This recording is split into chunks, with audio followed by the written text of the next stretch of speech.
Are we ready? Online, everything is okay? Cool. Well, thank you so much for being here again with us. It's been a week since the last conference that we had in Strasbourg, where we raised deeply concerns about what was planned to be happening in the Parliament, specifically the decision of the Bureau of the leaders of the Parliament to strip pretty much the staff, our assistants, and ourselves, as directly elected by the European citizens, all these people to be stripped of their fundamental rights. The right to work, the right to decide as they want, to do with their own bodies.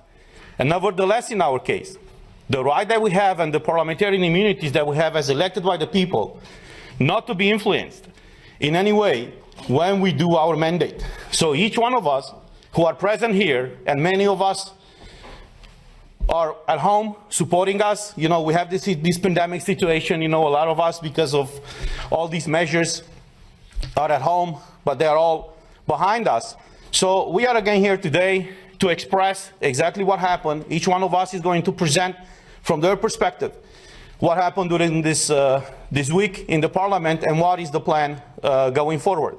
I have to my left my colleague from Italy, Francesca Donata, my colleague from Germany, Christina Anderson, another colleague from the similar group, and on to my right, I have my colleague from Croatia, Ivan Sincic, right? And another colleague from Croatia, Kulacic, right? Do I pronounce it correct? Right now, not. Kolakusic. Kolakusic, I know it's tough with all these names. But the funny part is we are on the same side from different countries, and we support exactly the same thing, the respect for fundamental rights of every person working for the Parliament and of every European citizen. So without further ado, I would like my colleague, Christina Anderson, to have the opening. Yes, hello. First of all, thank you very much for all of you that went to great length to express your support to us in an overwhelmingly huge amount of emails. Thank you so much. We're doing this for you. All through Europe, governments have gone through great length to get people vaccinated. We were promised the vaccinations will be a game changer and it will restore our freedom. Turns out none of that was true. It does not render you immune. You can still contract the virus and you can still be infectious. The only thing this vaccine did for sure was to spill billions and billions of dollars in the pockets of pharmaceutical companies. I voted against the digital green certificate back in April. Unfortunately, it was adopted nonetheless. And this just goes to show there is only a minority of MEPs who truly stand for European values. The majority of MEPs, for whatever reasons unbeknown to me, obviously support oppression of the people while claiming shamelessly to do it for the people's own good. But it is not the goal that renders a system oppressive. It is always the methods by which the goal is pursued. Whenever a government claims to have the people's interest at heart, you need to think again. In the entire history of mankind, there has never been a political elite sincerely concerned about the well-being of regular people. What makes any of us think that it is different now? If the age of enlightenment has brought forth anything, then certainly this. Never take anything any government tells you at face value. Always question everything any government does or does not do. Always look for ulterior motives and always ask, cui bono, who benefits? Whenever a political elite pushes an agenda this hard and resorts to extortion and manipulation to get their way, you can almost always be sure your benefit is definitely not what they had at heart. As far as I'm concerned, I will not be vaccinated with anything that has not been properly vetted and tested and has shown no sound scientific evidence that the benefits outweigh the disease itself and possible long-term side effects, which, to this day, we don't know anything about. I will not be reduced to a mere guinea pig by getting vaccinated with an experimental drug. And I will most assuredly not get vaccinated because my government tells me to and promises in return I will be granted freedom. Let's be clear about one thing. No one grants me freedom, for I am a free person. So I dare the European Commission and the German government. Throw me in jail, lock me up and throw away the key for all I care. But you will never be able to coerce me into being vaccinated if I, the free citizen that I am, choose not to be vaccinated. Lastly, I would like you to think about this one. The compulsory use of the digital green certificate undermines everything that Europeans stand for. It violates constitutionally guaranteed fundamental rights, and it constitutes the first step towards the insufferable Chinese social credit system. I will never stand for this. I will never put up with this. Thank you. Thank you. Thank you, Christine. I agree with almost all the things that you said, but what I want to add here is that what we are discussing today and what we should be worried about is not a matter of being in favor or against the COVID vaccines. The issue today is whether we are supposed to leave European citizens without a safeguard of their fundamental rights, and precisely the right to have a job, to be treated equally by institutions without any discrimination, and the right to protect the integrity of their bodies, choosing in complete freedom whether to accept or not a sanitary treatment. All citizens must be free to choose what risks they want to run for their own health and what risks they are not ready to face. The mandate for COVID certificates to work is just an extortion of consent to a personal choice about one's own body, and it violates human rights as enshrined in the European Charter and in many EU laws. We are here standing to call for the respect of European fundamental values and freedom, for non-discrimination and for human dignity. If we accept the mandate of a digital certificate for the exercise of our fundamental rights, we won't be entitled of those rights, just as human beings, as longer, but will be subjected to some authority's permission to live our lives in liberty. Is this the model of society we want to live in? Is this the Europe that we were elected to represent? Are human rights optional according to our fundamental values? My answer is no, no, no. We received our mandate directly by European citizens, and we owe total respect to them above any other private or public subject. No one, no intermediate body is legitimated to prevent us from exercising our mandate unless we commit a crime and the whole Parliament decides to revoke our diplomatic immunity that the treaties grant us. The Parliament Bureau can't violate our MEPs' guarantees for any reason, and it can't rip off EU workers' rights as well. We'll defend our rights and your rights by all means, from legal to political to physical. It's no more time for fear and hesitance. Today, it's high time to be courageous and united. That's what we are. Thank you.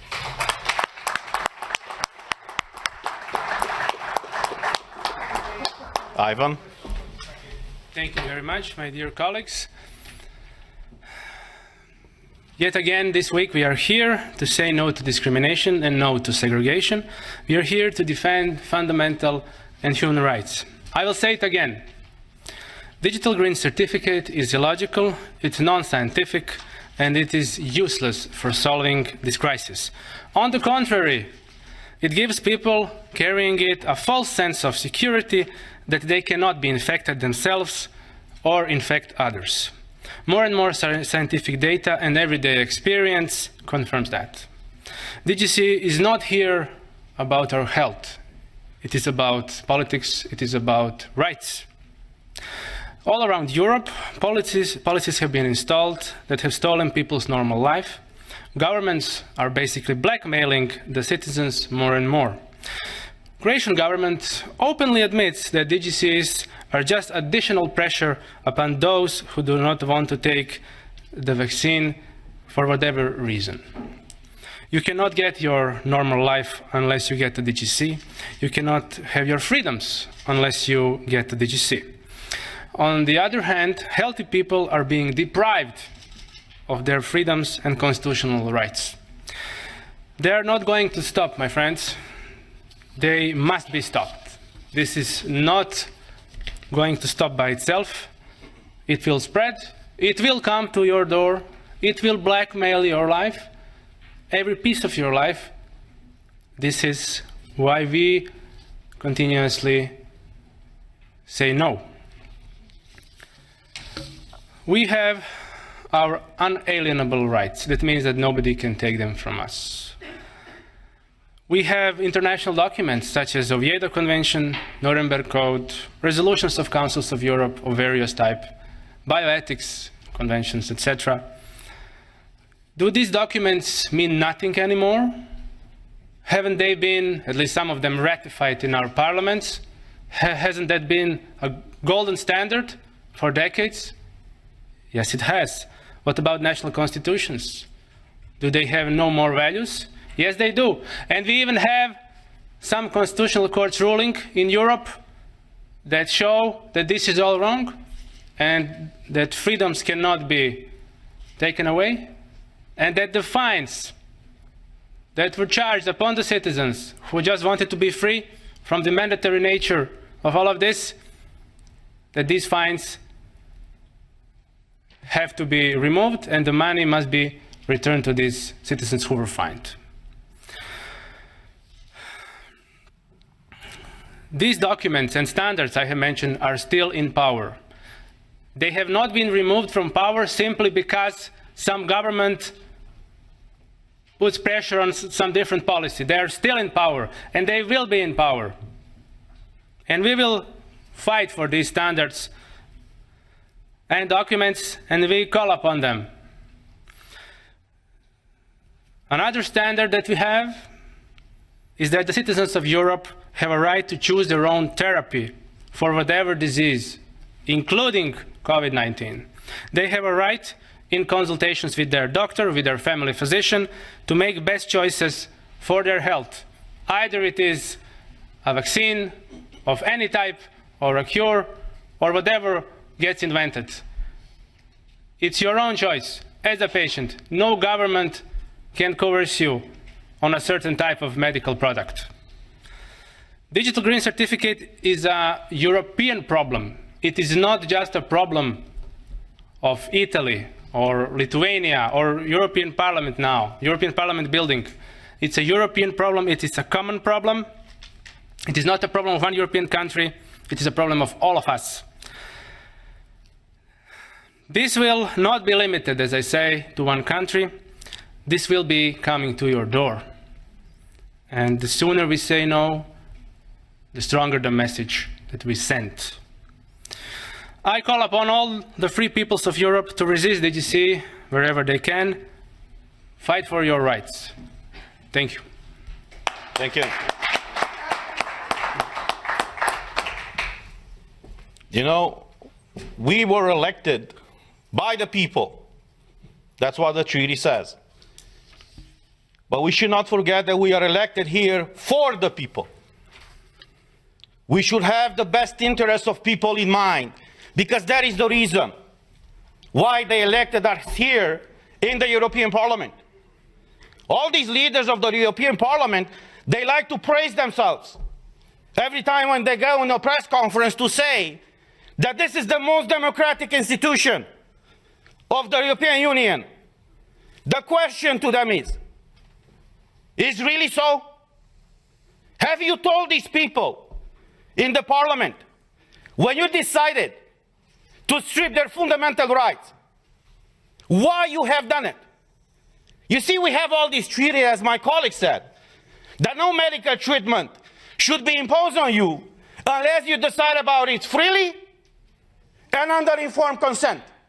Now, clearly what they do right now to condition the access in the parliament to have this green certificate is violating this freedom of people to choose what do they want to be vaccinated with or tested with. But there's the other aspect. And the question that I address not only to you in the parliament, but to every European citizen, to ask your own government.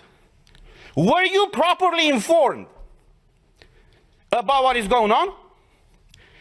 Because we had a lot of debates at the beginning of this year in the parliament where we demanded full access to the contracts signed between these companies that produce the vaccines and the European Union. And I quote from an article in Euroactiv, who says the following, it's an article from January 22nd, 2021, that says the following. The contract signed between pharmaceutical company and the European Commission in November of 2020 was made available to MEPs on Tuesday in a redacted format after the company agreed to open the contract up to scrutiny. Say what? Say what? So you're imposing a medical product on the European citizens without them knowing what's in these contracts? Not only them knowing, but us, we don't know. So after a lot of pressure in the parliament, as the article says, these contracts were disclosed to us and to the public. And I want to show you some of those pages. And you tell me if this is okay for the European citizens to be exposed to this situation where they cannot come to work, they cannot enter a store, they cannot go with their kids to schools, where they cannot freely move from one country to another, unless in one situation is vaccinated with one of these products. So these are the contracts that were disclosed by the Commission with the approval of the company. This is unheard of. And I will just show you the pages. These are the pages. You see? They call this transparency these days. So this is the fundamental principle, right, of democracy. I'm asking you guys, is this transparency? Do you see anything? Because we don't. European citizens' money have been given by Ursula von der Leyen to these companies. What happened with those money? What are they? Why are they open with the people and fully transparent so we all know what is going on? The difference between tyranny and democracy is very simple. When the government knows everything about you, that's tyranny. I know how it is to live in tyranny. When you know everything about your government, that's democracy. So this is where we are right now, praising this institution. It's the most democratic institution in the European Union. And even us as MEPs, as directly elected by the people, for the people, we haven't been able to see in these contracts. So as we said last week, we are here for you, and we will fight for you. I know many of you are struggling all across Europe, and many of you working for the European institutions are struggling right now. But look, as a former US president said, freedom, liberty is one generation away from extinction. We live that type of time right now. And it's our duty and our call to fight for liberty. Thank you.